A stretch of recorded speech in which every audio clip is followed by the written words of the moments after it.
Okay, so we're calling this meeting to order. Everything is being recorded, and oh, look at that. Janice can share her thing. That's good. Okay, so first is public input, but we don't have any public on the line, so we're not going to worry about that. So I'll take a motion to adopt the agenda. Now, the problem is when you're screen sharing, I can only see a limited number of people on the... Yeah, we got to figure out how to do this, because if we're going to share the screen... There's a bar on the screen sharing, and you can move it so that the agenda gets smaller, and then you'll see more attendees. Oh, that's so cool. I didn't know that. Thank you. Now I think I see, it looks like I see everybody. I don't see, yeah, there's Brian. Okay. Okay, so that's good. Okay, so let's have a motion to adopt the agenda. Somebody raise their hand. I'll move it. Janice moves it. Andy seconds it. Any discussion? All in favor? Everybody raise their hand. Okay. Okay, we have no registered petitions, we have no minutes, and we have no referrals. So we're going right into the first item, which is the COVID Safe Restart Reserve Fund Bylaw 2743. And this is that we adopt that. Do I have a mover? Chris moves it. A seconder? Stuart seconds. Okay, any discussion on this? Looks good. Any discussion? You have to raise your hand high if you've got it, otherwise I don't see you. All in favor? Raise up. Good. Okay. Next up is our financial plan amendment. This is 2742. This is so we can include all the recent wonderful things that happened. And this was the one that was amended most recently. I actually couldn't figure out what the updated Schedule A, what the changes were, because I just got this like 2 minutes before we started. So is there something significant that staff wants to tell us about what the replaced and updated Schedule A was? It was just that the bylaw didn't include the transfer out of COVID. It was just an editing in the bylaw. Oh, okay, that's great. I was hoping it was something really small. Okay, so first up, we need a motion that we rescind third reading that we did at our last council meeting of bylaw 2742. Can I have a mover? Janice moves, and a second. I'll second it. Okay, Andy seconds. All in favor of rescinding? There we go. Okay, and then we are further going to amend the financial plan 2742 by adjusting the things, the 3 items that are listed there. I won't read them, so we can have a mover for that. Stuart wants to move that, and Dirk is going to second it. Any discussion on that? All in favor? Raise our little paws. Okay, then the last thing is, oh no, there were, yeah, hold on. The coronavirus pandemic policy 8029, that we approve it as it has been amended. Can I have a mover for that? Chris, I'll move it, Andy. Chris is going to move it. Andy's going to second it. And we're all good with that. Raise paws. Okay. Dirk, are you against it? You're muted. You're still muted. Yeah, can you hear me now? Yeah. Okay, I just had some comments that there were a couple places where there were shoulds and recommendeds followed by requireds, and I don't know if we were just being nice with the shoulds and recommendeds and why we don't just have requireds and simplify it a bit. Okay, let's go look at those places if Janice can get into, do you know what page number that was on? There's one on page 16, the red, just says it's further recommended that face masks are covering should be recommended or worn. So recommended and should, and then down it says this requirement offers an additional. I think we just stick with the language of the province and say, just wear it, damn it.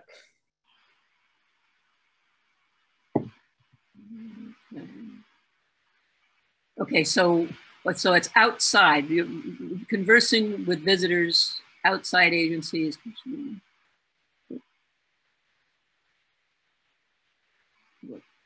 Janice? Okay, this is in, and or inside public building. Yeah. I mean, unless we want to split it. Page 17 is the same. It says recommended and should, and then talks about and or inside city-owned buildings, facilities, premises where barriers are not in place and social distancing cannot be achieved. Okay, so we would just change that to required.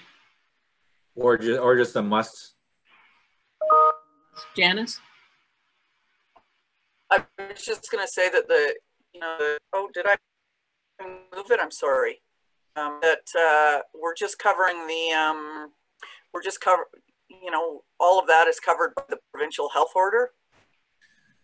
Yeah, so then again, right, like this, for out in public. We sent this stuff around pre-Thursday, right? So now that with the public health order into effect, none of this stuff actually is required because we're following a public health order. However, when the public health order is rescinded on December 7th or future from that activity, the policy will still be in place. And so that's why this is still coming to council at the time. And this was circulated again, right, prior to council for review and comment. So we can just change the stuff about the face mask coverings instead of saying should strongly be recommended or whatever. If that's council's direction is to that they must be worn when conversing with outside agencies, then we'll put the musts in at all times to make it a mandatory mask policy. Okay. It makes sense to me if it's meant to cover an option where there isn't the mandate from the provincial health authority. That wasn't obvious to me, but I mean, that makes sense. Janice. Well, I was just going to say, if the provincial health authority rescinds the must wear masks everywhere, I'm not sure we have the authority to enforce it. It's that same issue with a lot of our policies and bylaws. If we don't have the authority and we don't have the capacity to enforce it, it just becomes a should highly recommended statement anyway. Brian, do you have a comment on that? Well, this is the same conversation we had on Monday nights at the meeting there, right? Is that we sit down and go, we're doing something additional as a safety protocol that council would like to see done as mandatory mask wearing. However, if push comes to shove and we don't want someone in our building because of this and they ask us what statute we're following, I mean, you can still set direction as you want and as you see fit in regards to who can come and utilize city facilities at what time and location. So it just is going to be that if we, for example, as an election, if we turn someone away from an election because they weren't wearing a mask, we don't really have the legal authority to do that because community charter or the freedom, whatever, right? Like we cannot do that because we don't have anything to go back on. If we're doing an operational plan in regards to what they should do for City Hall perspective, like we don't have it in this thing, but we have it in our operational procedural plan that only one person can come inside at City Hall at one time until the other person leaves. So, you know, same idea for Councillor Nightingale's thing there is that if someone really wanted to come in as a secondary thing, we would just ask them to leave because there's two people in there instead of one. There's not a law that says that. It's just our operational procedure. So we would just make this as a procedure. But if push does come to shove and we look at doing provincial type of legislation to back up our this policy with the provincial health order, it won't be there after December 7th or whenever this new PHO becomes redundant or not existent or not required or who knows. So this is just another precautionary thing that we can put it in for the time being and see how it goes. Just knowing that we might get some public pushback on stuff, but we'll deal with that when we have to deal with that. Okay, any other comments on this? We need to, Chris? What's the purpose for going over and above the provincial health order? Well, council had we had decided at the last meeting that this was before the provincial health order came in, suggesting the same thing, requiring the same thing. We were just concerned about safety of our community and our staff, ourselves, etc. Right? Yes, I agree when we first set it out, but once the public health order came out. Well, this is just to continue. If the public health order ends on December 7th, which I'm pretty doubtful it will personally, that we would still have our own guidelines in place for the city of Roslyn. And, you know, I don't know. I mean, unless Brian tells me differently, or, you know, I think we can do that. I don't see why we couldn't, because it would be sort of an operational stuff for us. We're talking about, you know, our facilities, city-owned buildings. Yeah. Okay. Yeah. I'm actually okay with the way it is. I mean, I think there's a point which, you know, we can't beat people into submission. We don't have the ability to enforce it because we just don't have the bylaw capacity, right? Bylaw enforcement capacity. But I think, and the only people that really aren't going to do it are the people who are sort of philosophically rights and charters, you know, opposed people. You're interfering with my freedom, blah, blah, blah. And I think that's a fairly, I mean, I hope it's a fairly small number of people. And that if this becomes the norm, that basically everybody will follow it. And they're going to have a good opportunity to learn to follow it as long as the provincial health order is in place. And just a quick note on that.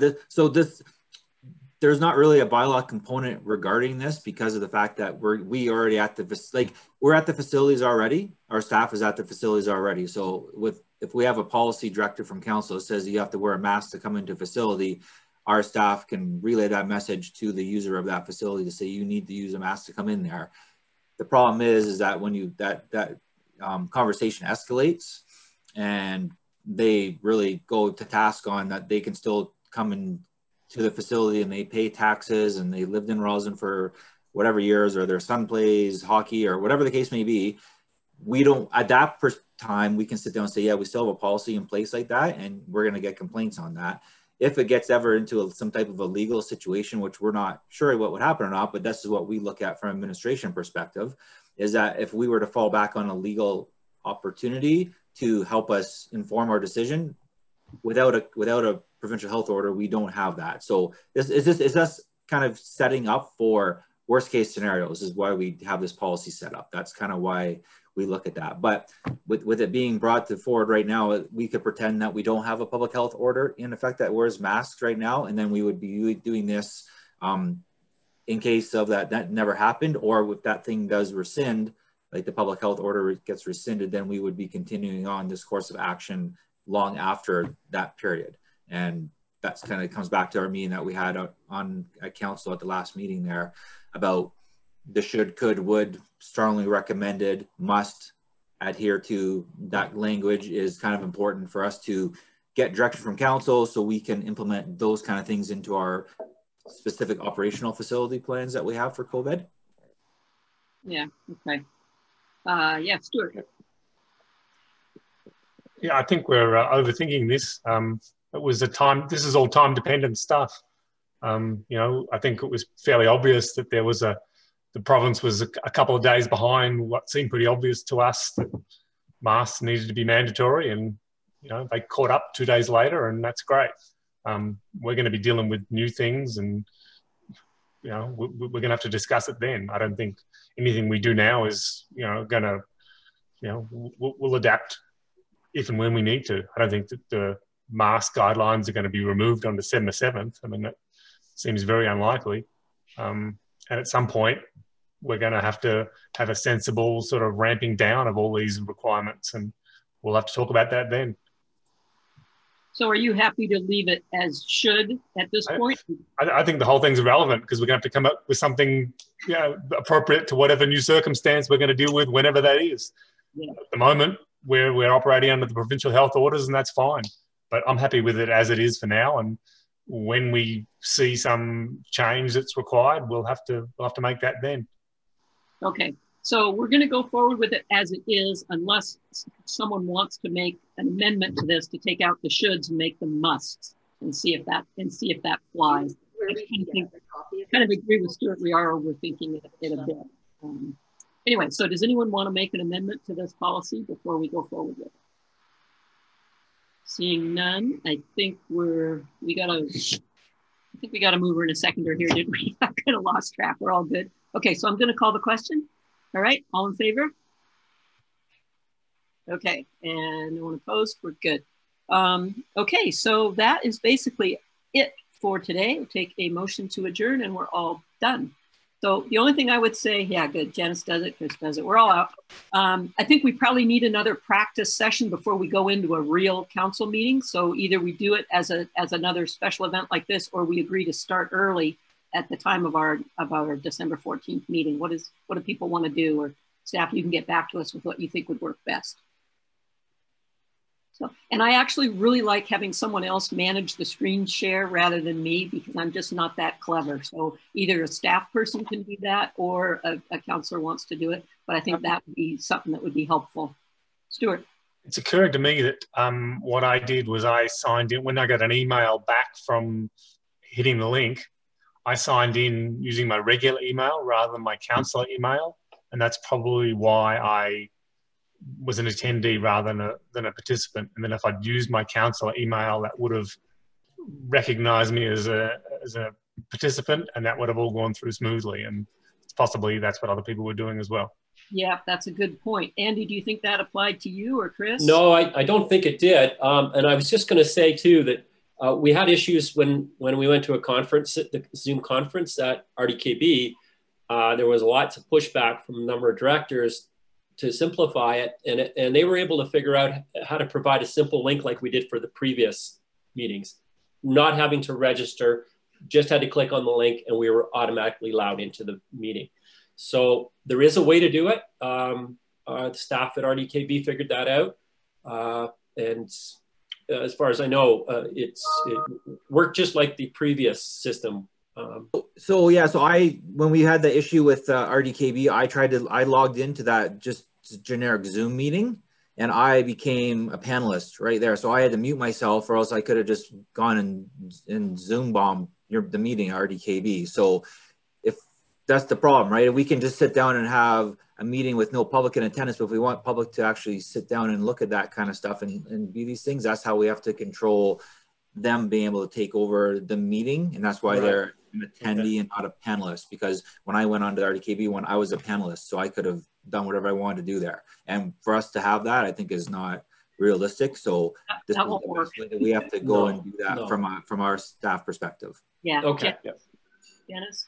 I was just going to say that I just did the CBAL strat plan meeting a couple of weeks ago, and they've actually been doing online webinars on how to use Zoom, which of course we had to giggle about because people are on Zoom trying to figure out how to do Zoom. But there might be, we might be able to get some, I can reach out to Carolyn and find out if she has a Zoom specialist that could do a quick half-hour, this is how you set it up, this is how you sign in, this is how the webinar works, if you'd like me to. An interesting idea. Yeah, I don't know. Dirk. I just tried again. I had, with the link that Barry sent me, I could get on no better than not no better, but I could be a member of the public. I couldn't get on as a panelist, and it gave me no option to sign on, sign up, pick who I was.